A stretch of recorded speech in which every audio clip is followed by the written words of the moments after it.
He's very easy to get in contact with, so I can tell him when it is. And are you looking at collateral attacks? Yes, Your Honor. I don't think we have one here. Okay, thank you.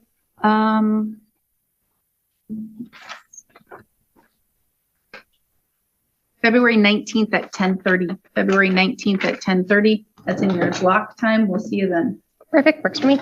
Thank you.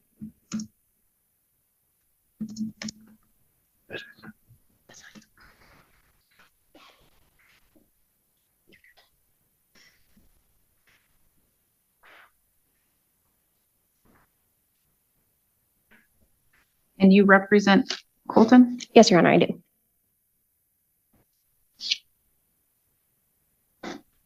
All right.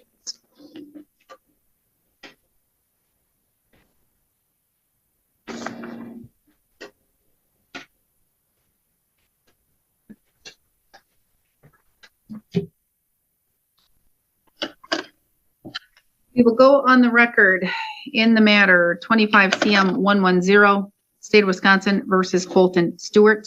The state appears through Assistant District Attorney Jose Vila in person. We have Emma Hanu making an appearance on Mr. Stewart's behalf, and Mr. Stewart appears in person. We're set today in this matter for a status conference. Ms. Hanu, please update the court. Thank you, Your Honor. There is a current offer on the table that Mr. Stewart would like to accept. That would be, if I could have a moment to pull it up for the court. That would be with the prepayment of a $300 restitution request that he would plead to count 1 of the criminal damage to property for costs only and would dismiss and read in count 2. I imagine that's not something we could go forward with today, obviously, but that is something he would like to accept. He currently has $250 posted in cash bail. His father has advised me that he could post the additional $50 in the restitution. Require he pay the court costs and fees up front. If we could get an amount for that. How old is he? 24, Your Honor. Do you have a criminal history? He has 1 misdemeanor. Let me double check. I believe that may have settled as an ordinance, Your Honor. But from my review, he has 1 prior possession of THC case from 2020 that was amended to a forfeiture. Okay. What I'm willing to do is he has to pay the $300 up front.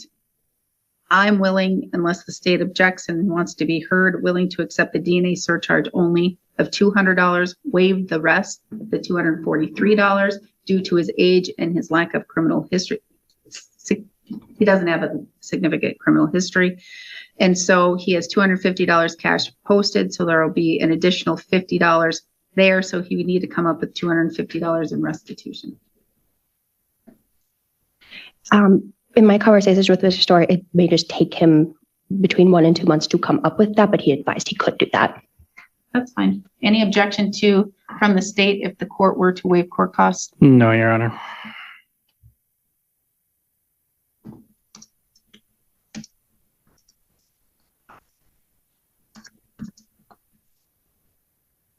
I could do March 2nd at 11:30. I am unavailable at that time, Your Honor. Oh, I apologize. I'm looking at February. Just kidding. I'm available at that time, Your Honor. Okay, good. Thank you.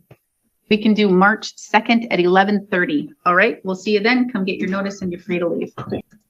We will go on the record in the matter 25 CF 115, State of Wisconsin versus Dylan McCarthy. The state appears through District Attorney Kevin Schmidt in person. Mr. McCarthy appears in person with his counsel Glenn Keene by video conferencing.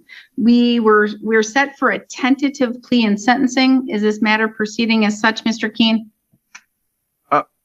Yes, Your Honor, and I just filed the plea paperwork shortly. I apologize for the lateness on it. I was trying to contact my other client for this afternoon, and I'd sent the proof of that to ADA Villard instead. And it called for a reduction to a misdemeanor upon proof of completion of treatment.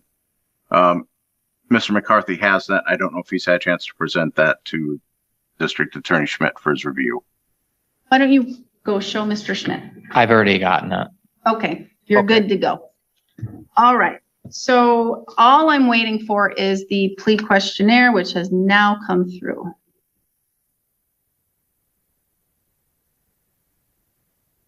Okay, and so what kind of treatment did you complete?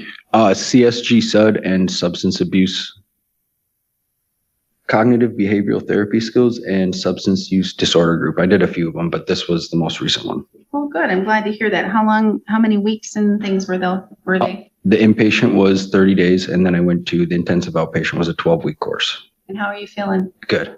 Good. I'm glad to hear it. Thank you. Okay, formal motion to amend from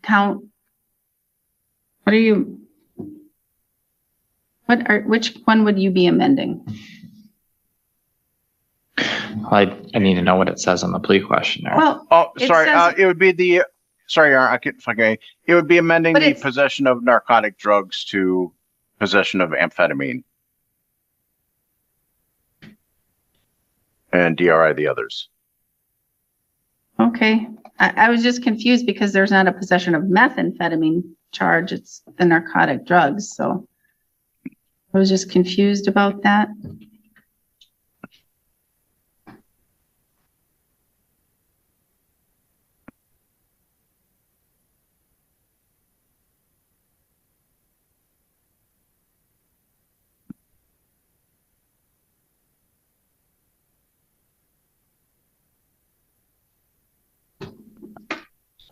I believe it's count one. So a motion to amend count one to an amphetamine.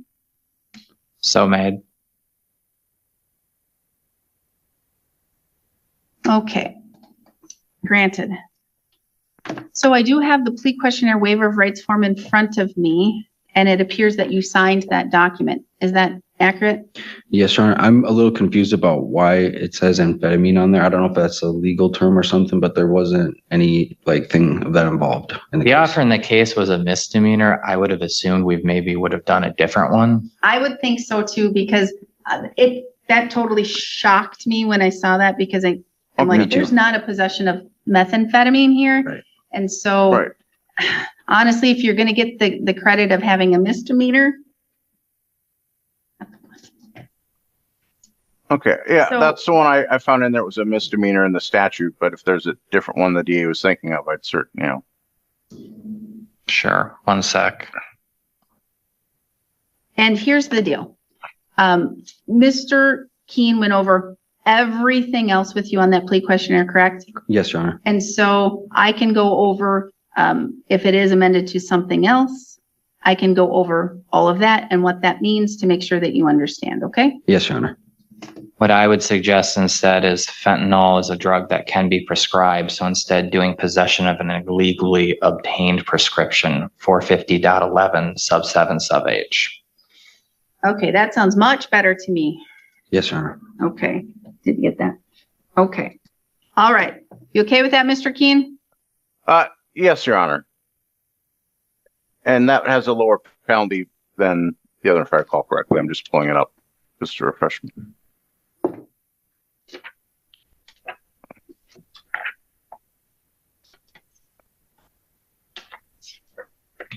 It's an unclassified misdemeanor with a penalty of $500 and or 6 months jail.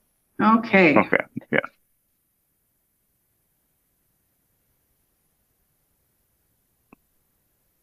Okay, so, Mr. McCarthy. Now, discarding the charge and the maximum penalties that Mr. Keene went over with you, he went over everything else with you thoroughly, Yes, Your Honor. essentially word for word, Yes, Your Honor. and you understand everything completely? Yes, Your Honor. You're 27, you can read, write, you understand the English language, high school diploma or equivalent, no alcohol, drugs, or medications. Yes, Your Honor.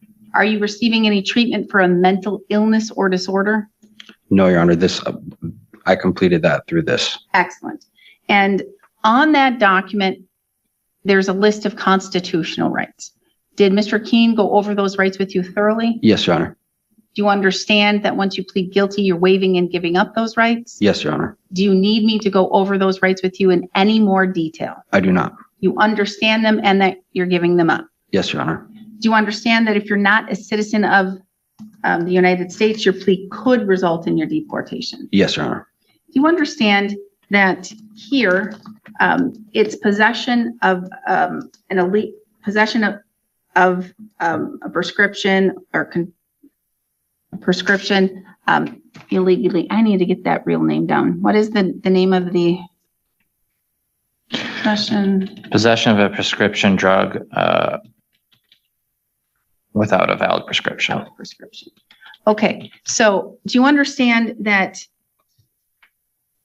you were being charged with possession of a prescription drug without having a valid prescription? Yes, Your Honor. Do you understand that the state would have to prove that you possessed medication that requires a prescription and that you did not have a prescription for that medication? Yes, Your Honor. Do you understand the maximum possible penalty could be a fine of up to $500 or 6 months of incarceration or both? Yes, Your Honor.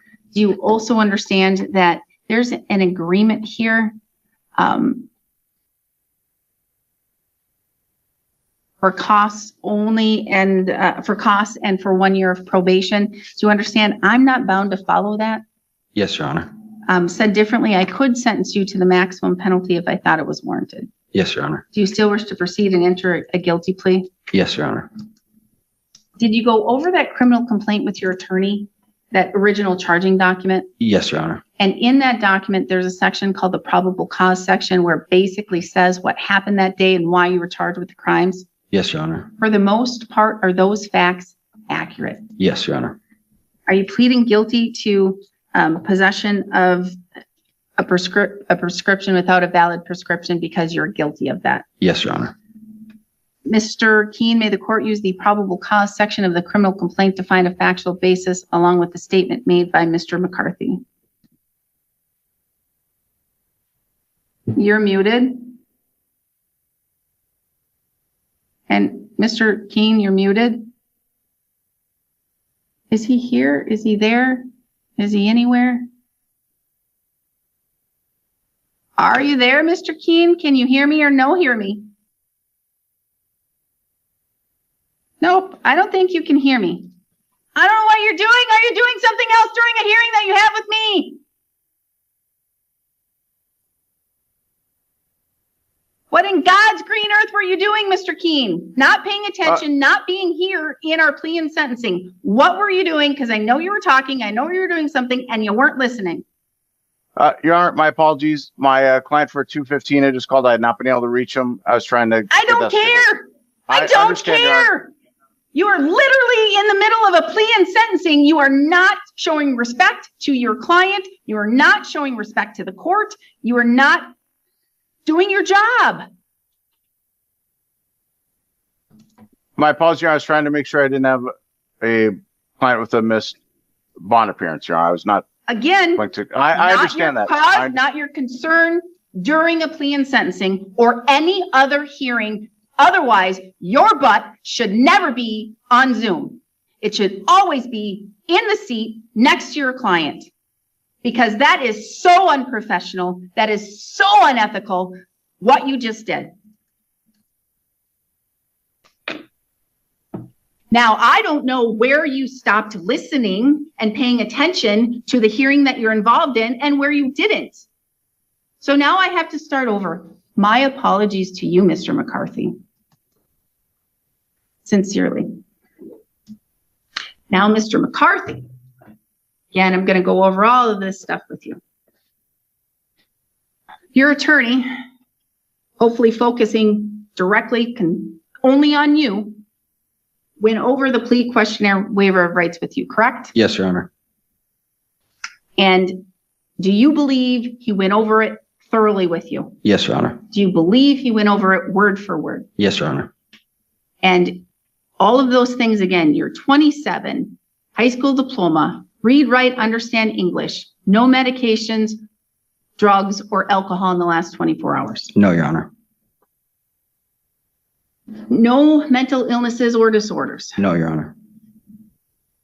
Because you're charged with crimes, you're entitled to constitutional rights.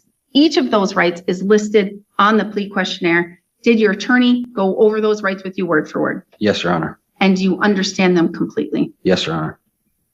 Do you understand that by pleading guilty, you're waiving those rights? Yes, Your Honor. Do you understand that, or do you need me to go over those rights with you in any more detail? No, Your Honor. Do you understand that if you're not a citizen of the United States, your plea could result in your deportation? Yes, Your Honor.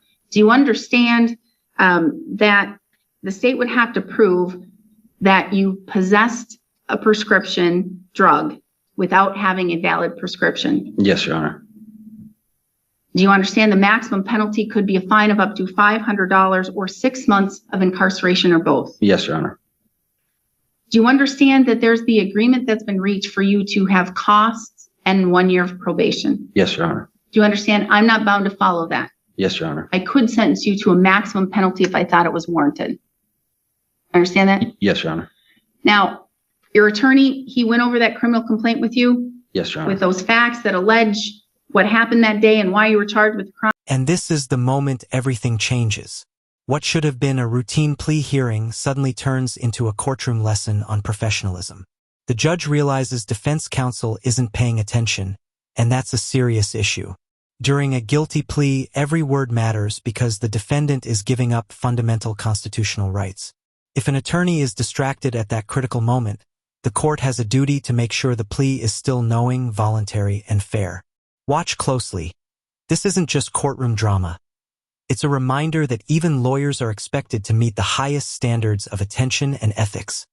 Yes, Your Honor. For the most part, are those facts accurate? They are. Are you admitting here today that in fact did possess a prescription drug without a valid prescription? Yes, Your Honor. Now, Mr. Keene, Yes, may Your the Honor. court use the probable cause section of the criminal complaint with the statement made by Mr. McCarthy to find a factual basis? Yes, Your Honor. Has anyone made any threats or any promises to you, Mr. McCarthy, for you to plead guilty to this charge? No, Your Honor. You're doing so freely and intelligently. That means you're telling the court you fully understand what you're doing Yes, Your Honor. and voluntarily. Yes, Your Honor. Has your attorney represented you competently? Yes, Your Honor. Has he answered all of your questions? Yes, Your Honor. Has he looked at this matter thoroughly? Yes, Your Honor. At this point in time, are you satisfied with his services? I am. Okay. You have any questions for the court or for your attorney before I proceed? No, Your Honor. And if I didn't ask this before, he's appearing by video, right? Do you understand you have the right to have him seated right next to you, to sit there and pay attention to what's going on? You I do. understand that? Yes, Your Honor. And do you and so you are okay with him appearing by video? Yes, Your Honor. Any questions for Mr. Keene or the court before I proceed? Because I can send you to a breakout session in our Zoom room, or I can say you can have time to go quick, give your attorney a call if you need that. Any questions? Not about this, Your Honor. Okay. Then as to amended count, well, formal motion to amend to possessing a prescription drug without a valid prescription. So made. Granted. How do you wish to plead to the amended count 1? Guilty.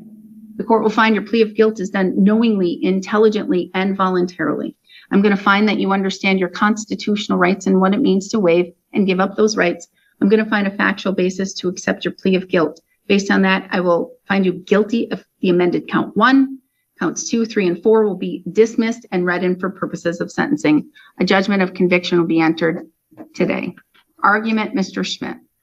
I think, at least from Burnett County's perspective, we're mostly concerned with the substances that Mr. McCarthy is using. He doesn't seem to have any criminal history up until 2021 when he gets that fleeing in Washburn County. And then subsequently, he would be convicted of another fleeing in Minnesota in which he had fentanyl and methamphetamine on him, or more precisely, a tinfoil that tested positive for fentanyl, and then some powdery substance that tested positive for methamphetamine. So that was in February. Our case came a few months later. So fentanyl is an extremely dangerous drug. It's very easy to overdose on it. Our concern is making sure people don't get addicted to it. It's extremely addictive too. So this disposition shows that because of the things he's already done, we don't need to pile on with more felony convictions. However, we still have some supervision to make sure that we're making sure that he can have the tools he needs to defeat that. Thank you. Thank you. Mr. Keene, Yes, Your Honor. I'd encourage the court to adopt the recommendation